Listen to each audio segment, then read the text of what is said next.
to Brotherly Differences, where differences are settled through facts, stats, and debate. I'm your host, Rob Blocker. This is my co-host, Michael Adams, aka my older brother. Today we got a lot of topics ranging from NFL Power Rankings. We got yesterday's recap of the Seahawks versus the 49ers. We got some bold preseason NBA predictions. And week 7 predictions in the NFL and much more coming up on today's show, so stay tuned. And jump right into everything. Now we're going to get to the Thursday night football game that happened last night. The Seahawks defeated the 49ers 20-3 in San Francisco. The Seahawks moved to 3-4. The 49ers moved to 2-5. So yesterday, Seattle went to, San Francisco, and the defense pretty much dominated. On a scale of 1 to 10, how impressed were you with Seattle's victory yesterday?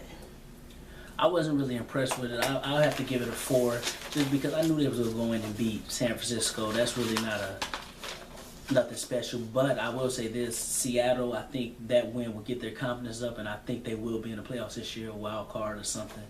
But I don't think that win really makes me think like, oh, they're back, because I already know they're going to pick it up. They're Super Bowl champs from 2 years ago. They're a playoff team. They know what to expect. So other than that, it don't really faze me or nothing, but I really think they're going to pick it up starting these next few weeks. Yeah, I would say that win didn't impress me as much, but I did look at certain aspects of that game yesterday, and it pointed out to me that this Seahawks team, once they get that offense clicking and they get everything right, they're going to be dangerous, because the defense, you see they back to their form. The reason why I feel the defense been giving up points lately the last couple of weeks because the offense hasn't been able to put points on the board. But Marshawn Lynch yesterday, 122 rush yards on 27 attempts. Russell Wilson, 18 for 24, 1 touchdown, 2 picks. But when they get Jimmy Graham going, they finna be virtually unstoppable. And this defense still has the formula to stop anybody, any run game, any passing game, and they get pressure on the quarterback. You do that, I think Seattle going to win the NFC West, because I don't see Arizona beating them, because I see Arizona losing to teams where if you could shut down the passing game, which Seattle can definitely do, they can't run the ball. I think they're split with Arizona. I think that 1-1. I think Arizona will win their division this year. So how far do you think, if Seattle win the division, how far do you think they can go in the playoffs then? They can go back to the Super Bowl. They don't need home field advantage to me to go to Super Bowl, but I think of course they terrible on the road, but I think since with their playoff experience, they don't need home field advantage. Of course, they will like it because they're unstoppable at home. To me, I wouldn't say that, because they're 1-3 on the road right now. They're 1-3 on the road, but I think once they get to the playoffs, to me, it won't really matter to them, just because they have been there before. They know how to win big games, so I think they get over their road foes, the road woes. And the reason I say that is because they're a playoff team, so they're used to being on that stage. Of course, being home will help them. Being home will really help them a lot.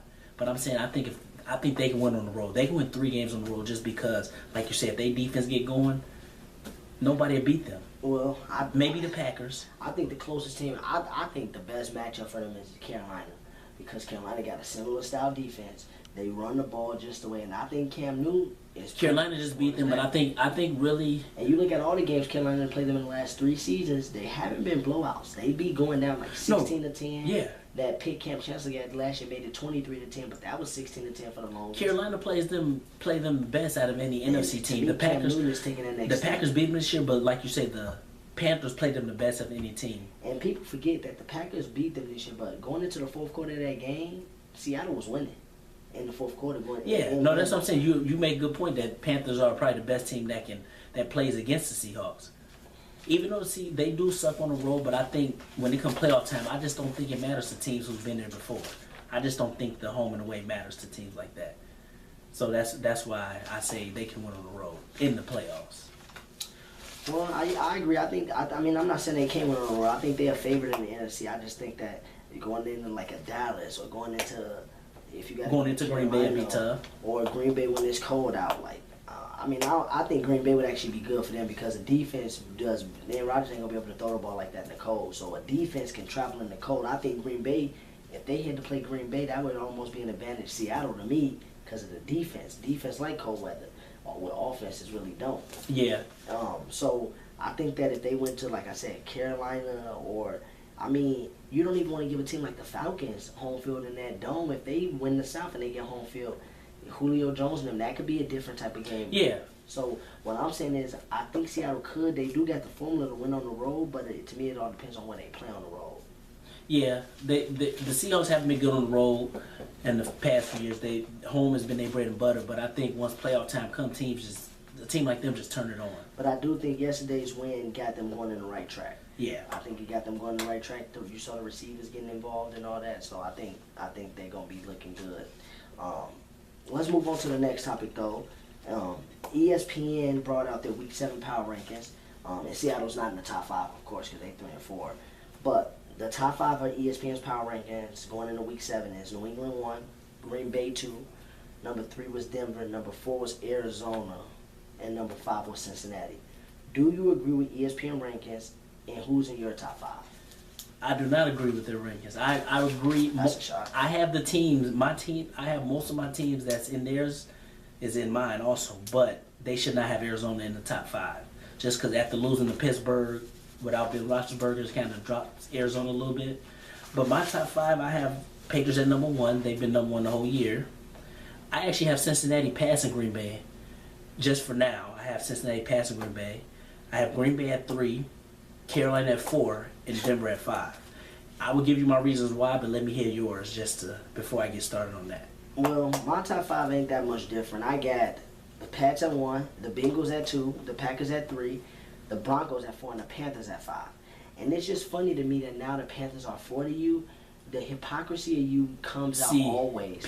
Because you had the Panthers, you didn't respect them 2 weeks ago. You didn't respect. I know what power rankings is. They were still undefeated 2 weeks ago. I don't care who they was playing because Atlanta didn't play nobody. And you respected Atlanta more. You said, I don't respect Carolina, who else they play. That's what you said. Now all of a sudden they beat Seattle. They go to 5-0. They get a couple wins on their belt, and then you didn't even have them in the top 5. But what I'm saying is, I know power rankings changed. Then they just jumped Denver. I can see if they was in your top 5 and they just jumped them. A team can jump from 5 to 1. If Denver beat Green Bay, they can jump up to 1. What I'm saying is, no, that's not true. A team can jump in power rankings fast. Teams jump in power rankings. If Denver beat Green Bay, that don't mean they jump 5. I'm saying that don't mean they. I'm just making. New England beat the 4-1 Jets, who right on the outside of the top 5, and then New England go and blow whoever they play out next week. Just because the Broncos beat the Packers to me, because the Packers, to me, if you drop Denver 5, then you might as well put the Panthers 3, because you look at the Packers, they played equal opportunity opponents. They beat the Bears 31-23, and we all thought the Bears were going to win like 5 games, and the Bears didn't even have their top weapons. They barely beat Chicago. And then you say San Diego sucked? Well, and if you said Cleveland sucked, Denver barely beat Cleveland. Well, Cleveland lost to San Diego on a game-winning field goal, and they both 2-4. And they you can't go by with certain teams losing certain teams. Can I just finish? Go ahead. You act like Green Bay blowing people out. Besides Kansas City, Green Bay had to beat San Diego by a cornerback making a game-saving stop, just like Denver had to rely on their defense, and Rodgers had to rely on his, because that game was about to go to overtime. So all I'm saying is, don't sit here and talk about Denver hasn't been showing them, because I'm asking you. To me, the Packers are number 2. But what I'm saying is, if you got Carolina jumping Denver, why they not jumping Green Bay? Let me tell you this. Green Bay been struggling versus teams that's not so good. The reason I have Denver, to me, they are the worst undefeated team just because they have been looking terrible on offense. They only been looking good on one side of the ball. The Panthers look good on offense? Cam Newton. The Panthers are playing mediocre on offense. They're playing better than Denver on offense. They playing better than Denver? Yeah, even though they're ranked 30th in offense, they're playing better than Denver offense. Peyton Manning's turning the ball over. That's the only thing you can say. You can say he got 10 interceptions, but what 2 receivers do Cam Newton got in the top 10 in receiving, and the top 5 in receiving yards? He don't have. Peyton Manning's not playing as bad as y'all think he. Peyton Manning's playing terrible. He does have receivers in the top 10, but he's still playing terrible. He's playing terrible. He got 7 touchdowns and 10 interceptions. But it's not like you said the offense. It's not like the offense. The defense is playing really good. The Broncos offense still moving. That's why they're still. Don't forget that Cleveland Browns is a top 7 defense. So you acting like the Browns. You acting like the. But he threw interception versus the Raiders. Versus the Browns. He threw interception versus the Raiders. Okay, he threw 2 versus Raiders. Charles Woodson made a good play on both of those picks. What I'm saying, Denver's still a good team. They're undefeated. But what I'm saying is, the reason I put them under Carolina is because Denver sucks on offense. Carolina is ranked 30th for total offense, but they're to me, they're still a better offensive team than Denver. How? They can't pass you. They can't pass the ball, but Cam Newton, don't forget, he's rushing the ball. Cam Newton is good rushing TDs. They're running the ball. Another thing I know with power rankings is this too. I take power rankings. If Denver played Carolina right now, Carolina's strength is running the ball. You don't run the ball on Denver. See, power rankings is not about who plays who because I said I take if Carolina played Denver right now, you bringing up Denver. What I'm saying is when you go power rankings, you do this. You say the reason I got New England over this team is because New England offense play this way and they defense they win in this way. What I'm telling you is Carolina's strength is running the ball. When you play against Denver, you saying Denver offense is struggling. Denver don't allow you to run the ball. So Carolina can't throw it. So if Cam Newton was over Denver to lead Chris Harris, T.J. Ward, we have an interception for every game we played in. So when you bring up our offense, but our defense is so superb. Also, offense don't matter. Carolina did something people don't do often. They won at Seattle. Well, Detroit almost won at Seattle. Detroit should have won at Seattle. They should have won Seattle, but they didn't. I'm saying Seattle ain't who we thought they are. As of right now, they not because Danny Green. Seattle is whatever. Detroit 1-5 right now, and if Detroit wouldn't have got that, like he didn't bat that ball out, they was about to lose to an 0-3 team in Seattle. Seattle should have lost the game, but they didn't. That was in Seattle. Carolina beat them in Seattle. Like I just told.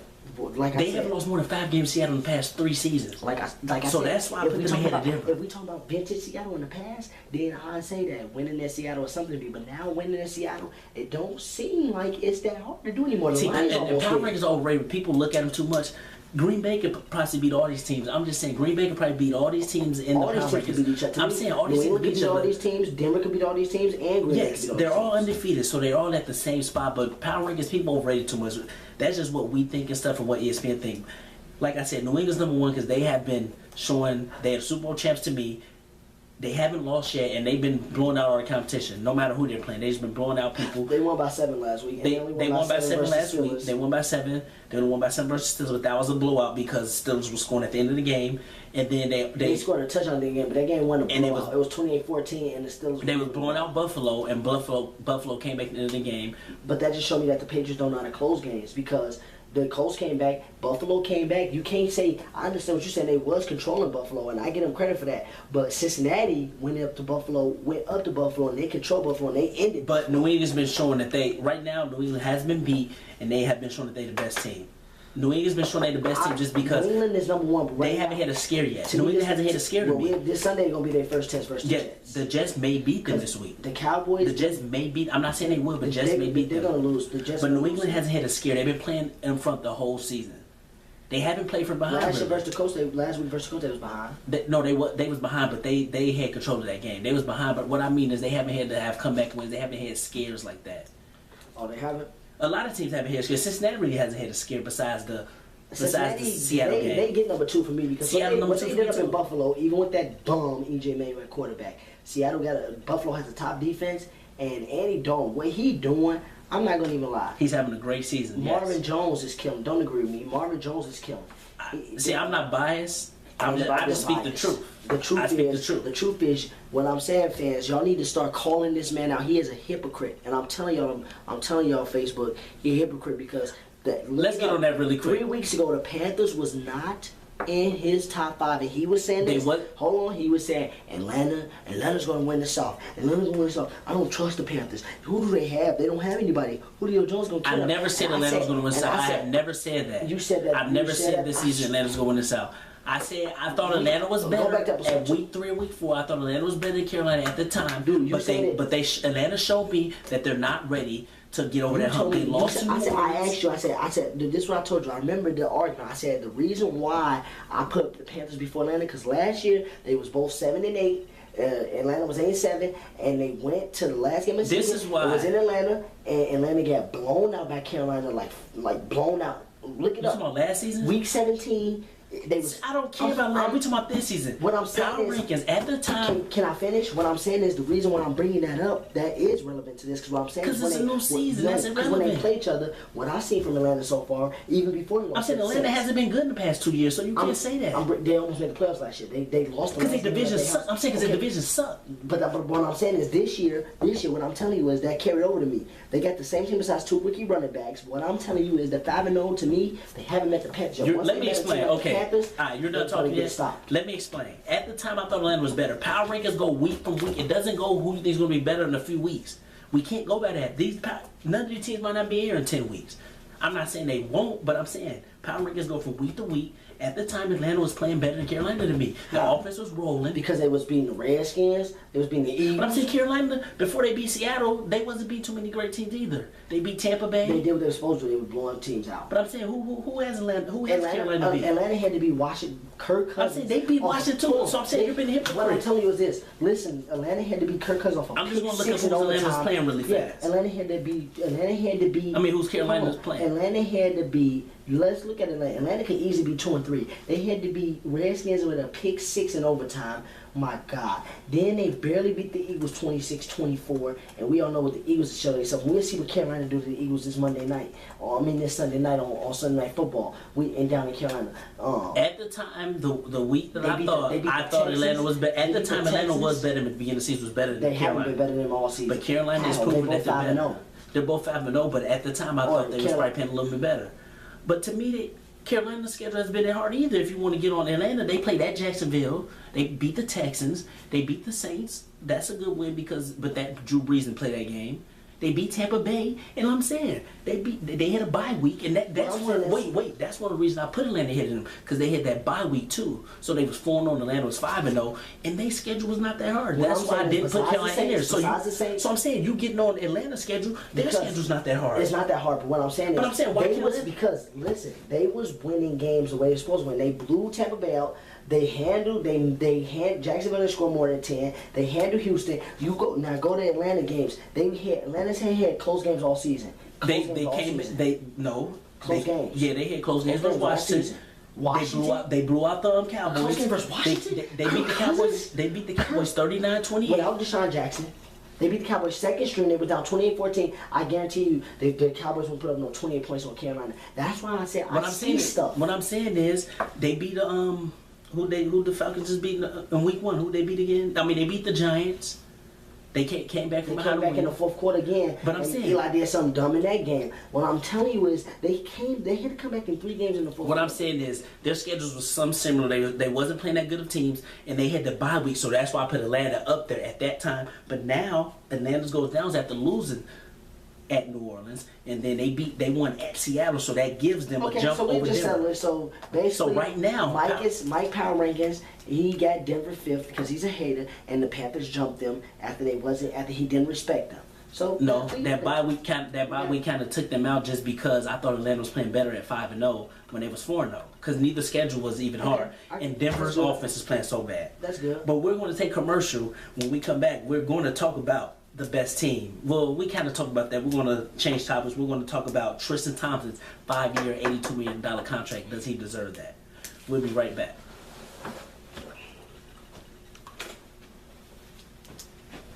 Season starts. So, speaking of the start of the season, the Cavs and the Bulls kick it off, and the Cavs actually re-signed power forward Tristian Thompson. According to ESPN sources, agent Rich Paul reached out to reporters and informed ESPN Thompson re-signed a 5-year, $82 million deal, which is equivalent to Draymond Green's deal in Golden State.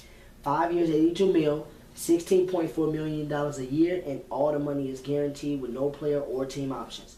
This makes Tristian Thompson the 6th highest paid power forward in the NBA as of today. Do you think the Cavs over or underpaid Thompson, or is it just right? They way overpaid him. Oh my God. They way over. Okay, I know you're gonna say, what about Draymond Green? We're not talking about him, and if you want to talk about him, we get to that. But Tristian Thompson, let's go over his stats for when he got in the league. 2012, he averaged 8-6, 8.6 rebounds. He was a rookie. I'll give him an excuse. He averaged 11-9. His second year, he averaged 11-9. His third year, 11 points, 9 rebounds. Last year, he averaged 8-8 off the bench, and for a career, he averaged 10-8. Why do you got to pay somebody who averaged that? He is like a Rodman type player. I'm not saying he's as good as Rodman, but he's a Rodman type player for what he does. He gets offensive rebounds, he gets defensive rebounds, and he plays defense. But offensively, he's terrible. And he didn't get known until LeBron got to the team. Is LeBron that good where you can make a player get 5 years, $82 million? If that's the case, I'm gonna start giving LeBron way more respect. I already give him top-notch respect, but man, see, this man get hold on. He get 5 years, $82 million. You think he's worth $16 million a year?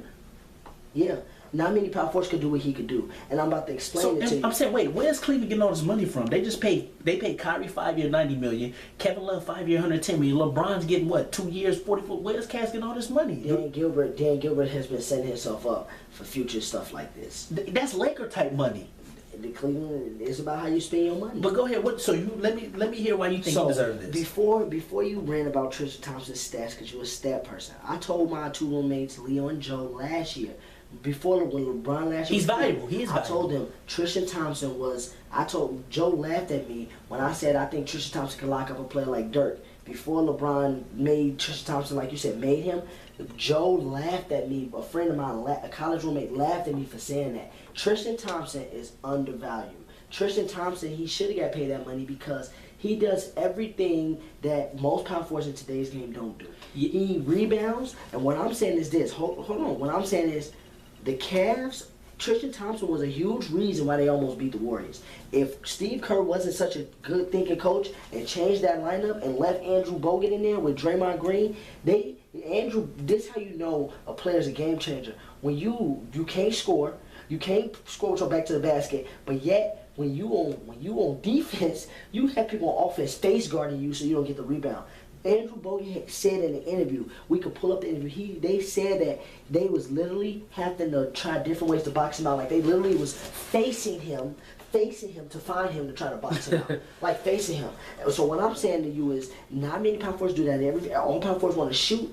Kevin Love, look at the power forward on his team. He wants to shoot threes. Kevin Love getting hurt last year was a blessing in disguise. And this is why I think that if the Cavs don't find out how to work Tristian Thompson into the lineup and get him minutes, when it comes down to crunch time versus the Bulls would have beat them last year. If Tristian Thompson, Kevin Love getting hurt, Tristian Thompson was a blessing in disguise. Not only you bringing up his numbers, but what he does is, if your power forward average 20, he's only going to score 10. Look what Paul Gasol did. Okay. Paul Gasol was tearing up in the season last year. Versus the Cavs, you didn't even know what Paul Gasol was at. I thought he was injured. You thought he was injured. Okay, I'm going to take numbers out, because you're right, stats don't mean nothing. He is really valuable to a team because, like you said, what he does, people don't want to do. He gets hustle points. He gets offensive rebounds, defensive rebounds. But the question is, does he deserve a 5 year, $82 million for that? No. He does. The reason I'm not saying he don't deserve it, because you got players out here nowadays with the new laws. It's not like the 90s and the early 2000s. Players getting paid. Do you think Kyle Lowry deserved $48 million for 4 years? No. That's not 5 years for $82 million. I'm just saying that's $12 million a year. I know, but he getting paid $16 million a year. What I'm saying is, I don't think Kyle Lowry that good. The bottom line, though, he's getting more. He's getting $82 million. I know the year's not that. It's different, like because he's getting 12 years, he's getting 16. It's still per year. But the bottom line, I know per year, but you're not going by that. You got to pay him $82 million though to the $48 million. What if they trade him? I'm just saying they get rid of his contract. I'm just saying this. I'm saying, but all I'm saying is, I look at the. You just can't trade that contract. Who will want to pick up that contract? You don't know. Some teams gonna need some teams might need a power forward. They might pay for him. What I'm saying is, I look at the $16.4 million a year because, like you said, the Cavs got money right now versus some of these players. I'm just saying, you look at some players, even though the end number is not $82 million, it don't have to be. $16 million a year. You look at somebody getting paid $12 million in a Kyle Lowry, or you just look at some of these other big men that's getting money, and you telling me what Tristian Thompson does, and not only that, you said Tristian Thompson can't score. He got the best player in the world. Wouldn't you not want to get LeBron about 10 more shots? That's gonna make LeBron even that much. Yes, that's gonna make the Cavs more dangerous. You get Kyrie, LeBron, and Kevin Love more shots.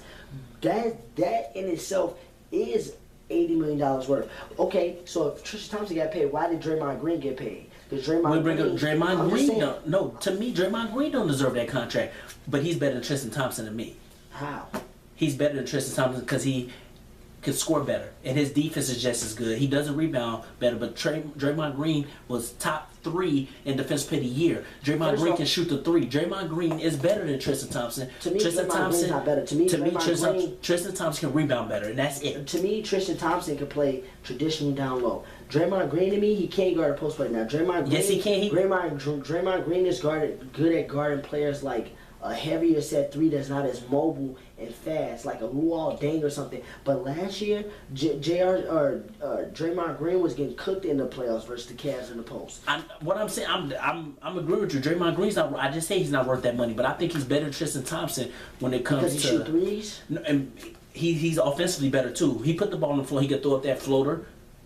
He can play better defense than Tristian Thompson. Tristian Thompson is better on the rebounds to me because he does get offensive rebound. What he does is valuable to the Cavs. But what I'm saying is, I think you could have gave him what Shumpert has. You could have gave him a 4-year, $48 million. Maybe no 4-year, $44 million, 11 a year. But you got to pay him $82 million over 5 years. You can get rid of the contract, but still. Come on, you don't give him that much money. 3 years for $53 million, so that's about the same. That's overpaid too. I think he should. I think he deserves maybe 10 a year, 4 years for $40 million. A player for what he does, because like I said, if he goes to another team, he will be terrible.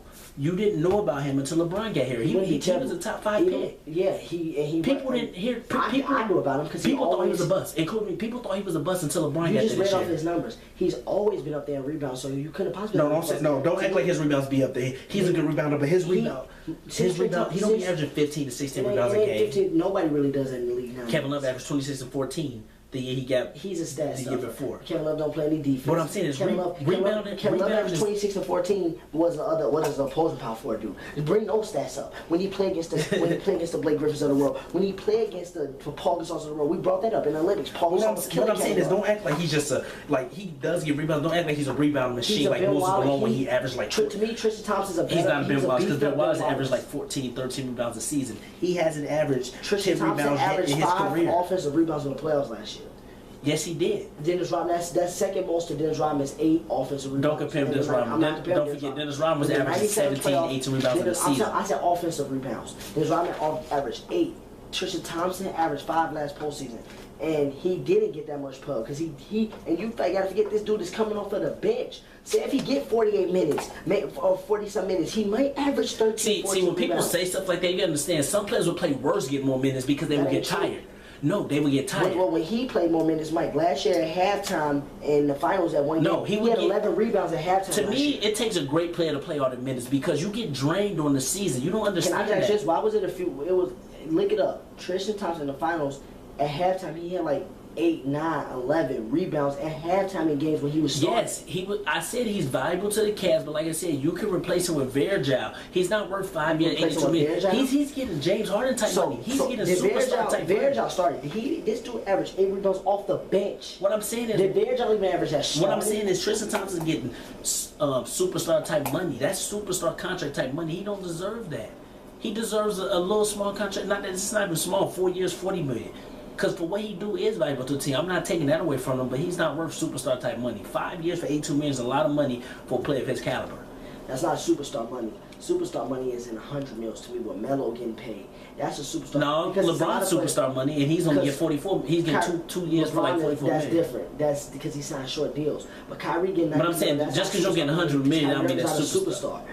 Kyrie Irving is a all-star, but he's a superstar in the making. $82 million now in today's NBA is not superstar money. It's barely all-star money for good players. I don't look at the end number because they stretched out 5 years for $82 million. He's getting paid $16 million a year. That's 6th highest power forward. You can't tell me that right now, as of what you saw Tristian Thompson do, that you're gonna take 6 power forwards ahead of him. You just can't tell me that. Don't say what we saw him do. He had a good playoffs. He had a good playoffs. I don't care about good playoffs. And he's benefiting from LeBron. Players like him. But your guy Kyrie not benefit from LeBron. No, the only way Kyrie's benefit LeBron is that he's winning. But Kyrie was good before LeBron got there. Kyrie wasn't winning before LeBron got there. But Kyrie was good before LeBron got there. You act like people saying Tristian Thompson just had this big leap. You just read off his stats. He did everything the same that he did before LeBron got there. So he doing the same thing Kyrie did. He did what he did last year. But I'm saying his numbers ain't that good to be getting paid that much. That's what I'm saying. That's what I'm saying. No, Kyrie's numbers is good. It's what you're doing. Kyrie. I hate when people say that Kyrie's not. The reason Kyrie good, has he played a full 82-game season? That's probably why his numbers good. He hasn't. He probably played 50 games in a season. No, Kyrie been playing. He averaged about 60 games a season. Oh, I would have to look up the numbers for sure. But look, I'm telling you this. Kyrie was good before LeBron. He just wasn't winning before LeBron. Oh, okay. I don't understand what do you have for Kyrie. Kyrie is a superstar in the making. That's why I kind of wish LeBron did go to Cleveland because it kind of takes away from him. Because Kyrie, he was putting that team on his back before LeBron got there. Oh. He wasn't going to the playoffs, but I think eventually he was going to the back. Going to the like playoffs. 52. What I'm saying is the Cavs will start to get back on the map with Kyrie. Okay. And Tristian Thompson wasn't there with Kyrie, right? He was there with Kyrie, wasn't doing nothing. Yes, he was doing stuff. He just never. And the only reason people know him is because when LeBron got there, they started winning. Before LeBron, I said something about it. No, people saying he was a bust. People say he was a bust. You could ask, like I said, ask my ex-roommates. Joe, okay, you would say Tristian Thompson was good, but if LeBron would have got there, he would be terrible. We would still be talking about Kyrie Irving if LeBron would have went there. Like we would be talking about Tristian Thompson. If Tristian Thompson wouldn't have got as much T as he did last year, the Cavs would have lost in the second round. And I'm going to leave that there. We'll leave this there. Before we take a quick break, let's talk about the topic of who we think will have the biggest improvement in wins between the East and West. But yeah, let's talk about that. I say the improvements for me, out East, I'm going to go with my Miami Heat. And you know why? I was thinking about the Bucks, but I see they was 41-41. Bias. And I think the Bucks are going to only win like 47, 48 games. But the Heat, last year, we were injured. We was 37-45. I think this year, we're going to be about 53 to 55 wins. So we're going to be 16 to 18 wins better. And you can shake your head all you want. That's blasphemy. But we got one of the best starting fives in the league. That statement is blasphemy too. And then next, out west, I'm going with my boys from Sacktown. Because last year was 29-53, and I'm gonna even go this far. Don't be shocked if Sacramento be at 7th or 8th seed in the playoffs. If they you disgust me with your Rondo, Rudy Gay, and DeMarcus Cousins. Now that's a crazy big. The Kings will not make the playoffs this year. Read my lips. The Kings will not make the playoffs this year. We'll see. So you think they'll be better than the Pelicans? They're gonna be. To me, they're gonna be. I'm not that big on the Pelicans. Like everybody think they'll be a top 4, top 5 seed. I don't see where, because the Pelicans don't got nobody outside of Anthony Davis. Ryan Anderson, okay. DeMarcus Cousins, people sleep on him. This year, everybody knows DeMarcus Cousins is good. With George Karl at running the helm, with Rondo, with Rudy Gay, and DeMarcus Cousins, offensively, they will be a wrecking to stop. Ben McLemore's a good point guard on the come up. They got Rudy Gay, but the Pelicans will make the playoffs again because Anthony Davis is a good leader.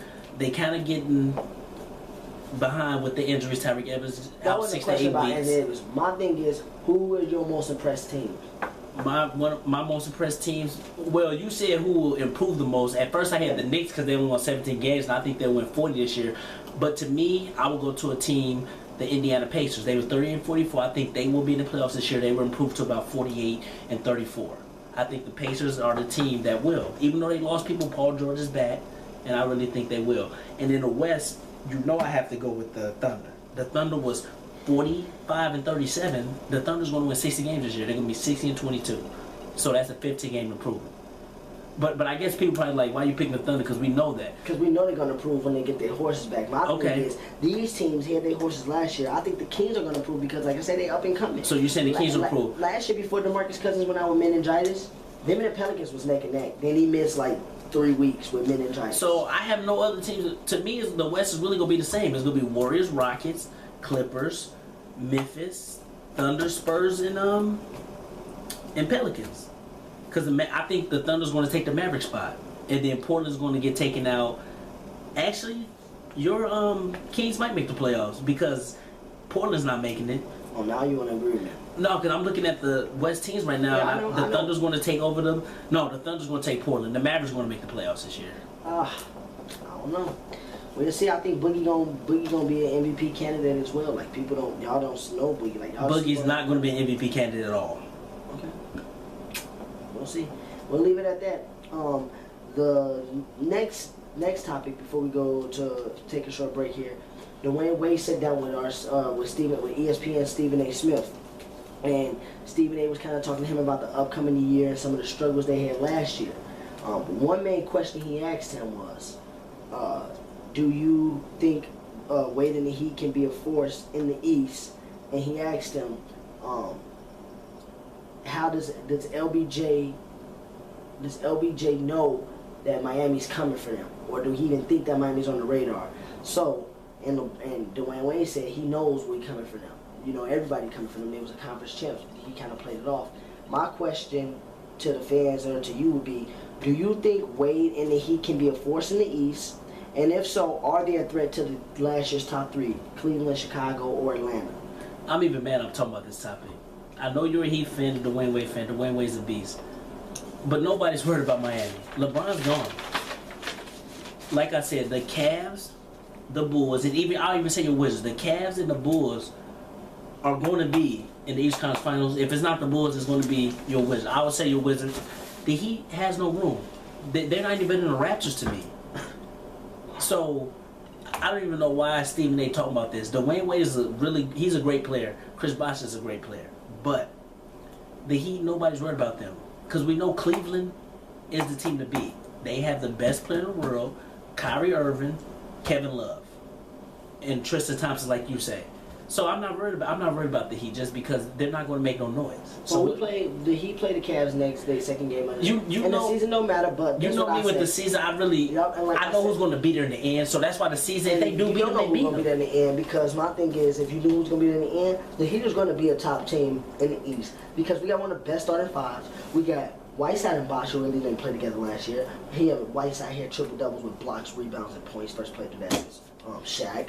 Now we got Chris Bosh. We got Dragic, we got Wade, we got Luol, and then you look at our second unit coming up. We got Chalmers, Gerald Green, Amari, McRoberts. We got Justice Winslow, the rookie. We have we got depth. I think the only team that has better depth than us is the Bulls. And I think that depending on our seed, I think that he would be a top 4 The seed. team you just named, you think that's depth? Depth. You think that's depth? It ain't. How's it not? That's not depth. You name players that's Justin not Winslow even was good. a steal. Justin Winslow is a rookie who won't do nothing his first year. Okay. His game he will do And good. Gerald Green didn't win Most Improved Player 2 years ago? Gerald Green will do okay. He can shoot threes and stuff. And He's Amari athletic. backing up off the bench? Amari is old and done. Okay. Dwayne Wade and Chris Bosh is good. Jarrett is okay. He's okay. He didn't do that good with the Heat. Whiteside is a good defensive center, but he has no offense. And he worked on that because he had flashes that he got good hands. You don't need offense when you can dunk it. Dwayne Wade and Chris Bosh are going to have to carry the team on their back. I think they will get to the playoffs. They're going to be a 6 to 8 seed. They will get to the playoffs because the East is just terrible. So they will. Oh my God. They will get I'll say 6. I'll give you the benefit of the doubt. The East is terrible, so they're going to get to the playoffs. But the Heat, nobody's worried about them. They will beat the Cavs maybe twice, like they did last year in the season. But we know when playoff time comes, it's going to happen. They're going to win. They're going to be good teams, but that's the season. In the playoffs, we know what's going to really happen. He's not going to beat LeBron in the best of 7. Okay, we'll see. Like I said, Do you know LeBron hasn't lost to an East team in the best of 7 since 2010? The Celtics was the last Eastern Conference team to beat LeBron.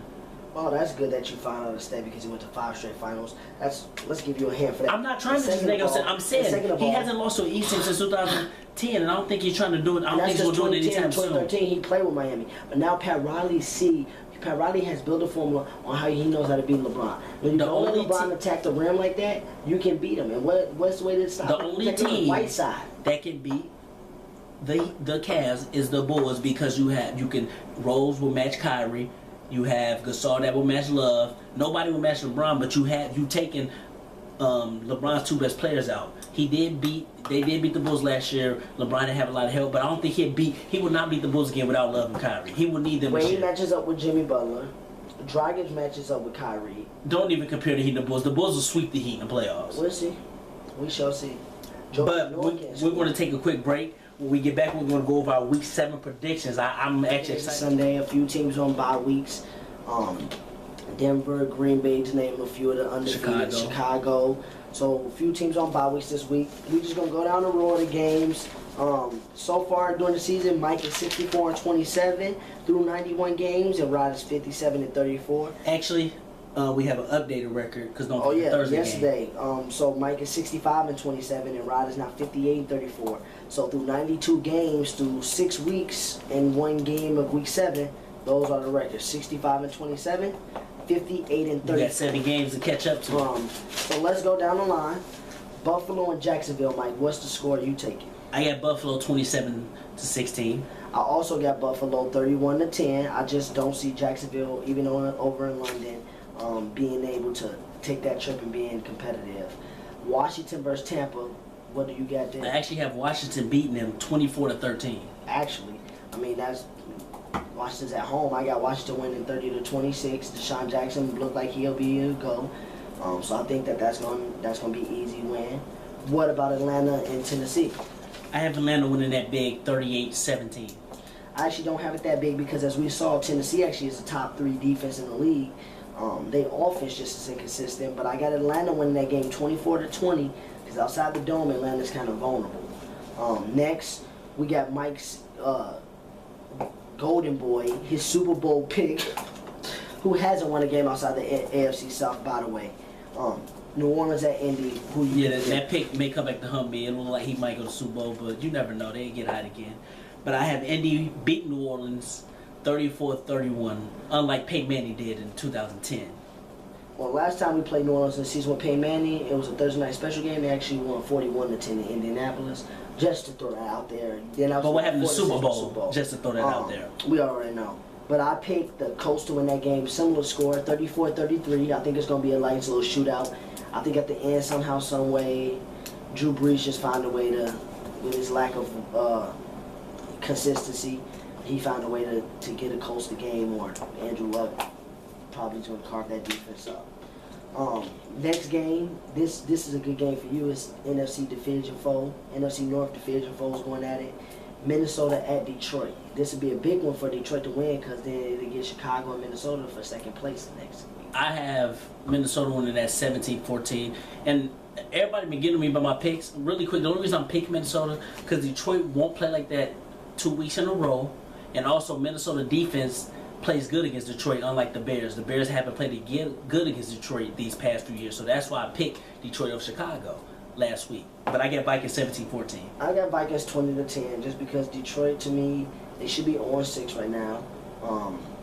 But yeah, I just don't 1-5. I just don't trust Matthew Stafford. Because they should have beat Seattle. And the Vikings, I think they're gonna be ready. They're gonna be ramped up because they got 2 road games back to back. So I think they're gonna win this one. Next, Pittsburgh at Kansas City. I get Kansas City 26-19. I got. Wait. I'm sorry. Pittsburgh 26-19. That's my fault. Okay. Pittsburgh 26-19. I got Pittsburgh 28-17. What Landry Jones did to Arizona, who ball hawks. Kansas City secondary is just horrible.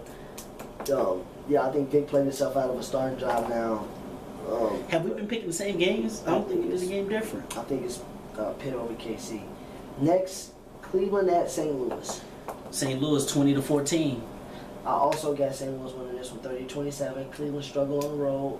I think it's going to be a little bit of a high-scoring game because both the defenses are strong, and we know that. So I think the defense is going to get taken by surprise, but they're going to take these offenses a little lightly. Next game, Houston at Miami. I got Miami winning 2 in a row, 23-10. I also have Miami winning, a little bit of a higher score, closer game. I can see that 23-10 because Houston struggles to put up points, but Brian Hoyer and DeAndre Hopkins have been connecting. But I see Miami winning 2 in a row as well, 31-24. It goes down to the wire, but I see Miami pulling it off at the end. New York Jets versus the Patriots. I will give you credit. You said the Jets are going to be a dark horse team this year, and they're doing good, but I still think they won't make the playoffs. But I get New England barely winning 24-17. I got New England barely winning as well, but I think you're a fool if you don't think the Jets will make the playoffs because that defense, like I said, you can take a defense anywhere. I just think that this game is in Foxborough. Tom Brady and them, they plug in about 3 to 4 different running backs and still be effective with this passing game. I just think too much balance for New England, too much confusion for this new Jets team right now. It's early in the season still. I'm taking New England 23-16. Next, we go out west to the AFC West, where we got one of the oldest school rivalries in Oakland and San Diego. Who you taking? I got Phillip Rivers going back-to-back 500-yard games, 34-24 Chargers. I got this game been a lot closer than it's looking, because Oakland, people actually underrate them. They actually got a nice little defense, nice little secondary, and they got Khalil Mack. And on offense, Carr's playing a lot better this year with a few weapons around them. I'm going to take San Diego, though, just because I think Antonio Gates and Phillip Rivers have been in sync. I think Phillip Rivers is hot. But I also think that Oakland is still learning how to win certain games, and I think this one's going to be close. So I'm picking San Diego 30-27. Next, we got Dallas and the Giants. Who you taking? I actually got Giants like they should have won in week 1. I got Giants 23-20 in the nail biter, game-winning field goal. I got the Cowboys. If Dez Bryant come back, I got the Cowboys winning 23-17 just because I think Castle actually is going to be able to put a game plan together, and if you get Dez Bryant back with a win with that nice running game, the Giants, they're just too inconsistent for me. But if Dez Bryant don't play, I can see the Giants taking that game 24-17. So who you picking? I'm picking Dallas 23-17. Hopefully Dez Bryant play, but I'm picking Dallas. So if he don't does play, I'm not reneging on my pick, but I'm picking. You can renege on it. Just do it before they play. That's true too. But yeah, if he don't play, with or without Dez Bryant, I'm picking Giants. Even if Romo was there, I'm picking Giants because Giants should have beat them in week 1. Arizona or Philadelphia Sunday night football game is Philadelphia at Carolina. I get Carolina 24-14. I'm right along the lines which I got Carolina 31-20. I just think Philly ability to run the ball will not be present, and it showed when Philly does not run the ball for over 100+ yards, they are 0-3. And last but not least, the Monday night football game, my guy Flacco, the guy you hate on, versus the Cardinals. I got the Cardinals 31-20. I got the Cardinals getting back into their 40s because they're at home again versus a team that doesn't have many weapons to choose from, and Flacco. And their quarterback is terrible. And Flacco cannot be throwing it all over the field versus them just because they are ball hawks. But I'm taking Arizona to get back on track, get that offense right. 41-27 Arizona. And those were our Week 7 picks. Like I said earlier, Mike is 65-27. I am 58-34. And that will conclude our show today for Brotherly Differences. Stay tuned, and we want to reach out to all our fans. Once the video is posted on YouTube or Facebook, comment on it, share it, like it. We want to hear your opinion as well too, because we like to hear voices from the fans. So if you have any comments, or you have any comments about a specific topic we're talking about, you can comment on that topic, put your debate.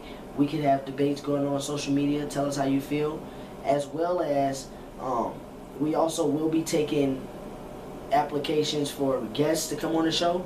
So you can inbox us at Brotherly Differences, or direct message us on Twitter at 247 Sports Debate. At Sports Debate 247. At Sports Debate 247, excuse me. At Sports Debate 247 on Twitter. You can message us if you're interested to talk about a topic of your favorite player, sports team, or fan. Let us know. Shoot us an inbox. But we appreciate it.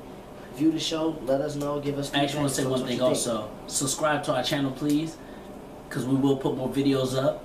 And maybe eventually as we go along, we'll just put up certain days for debate, NBA classic topics. Just like you said, just hit us up in the comment box and we'll get this show on the road even more. Conclude us out, Roger. Peace out from Maplewood, Minnesota. You guys have a good night.